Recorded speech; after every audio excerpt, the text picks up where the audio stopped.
دوستای عزیز، وقتی شما سفر میکنین تقریبا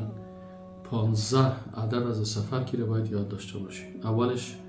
وصیت اهل و تقوا، دوم نوشتن وصیت دین و غیره، سوم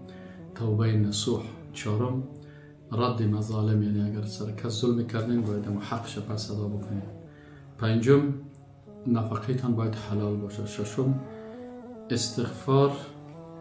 یا استغنا از دست دیگران، یعنی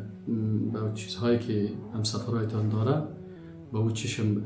نداشته باشین، هفتم قصد وجه الله و آخرت و تقرب با اعمال و اقوال باشه، یعنی وقتی انسان سفر میکنه این سفرش باید به خاطر رضایت الله باشه، مثلا سفر عبادت از به حج میره یا به عمره میره یا یک سفر تجارتی میره. هشتم اختیار دوستا یا همسفرهای صالح. نهم وقتی که سوار میشه بسم الله بگوید، تکبیر و تسبیح بگوید و دعای سفر بکنه. دهم کثرت ذکر و استغفار، زیاد ذکر بکنه، زیاد استغفار بکنه و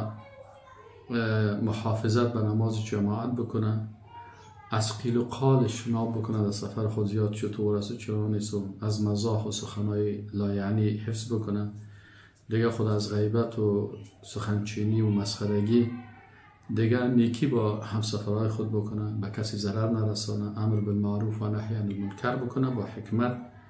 دیگه از رفث و فسوق و جدال و ترک الفاظ ناشایسته. و السلام علیکم و رحمت الله.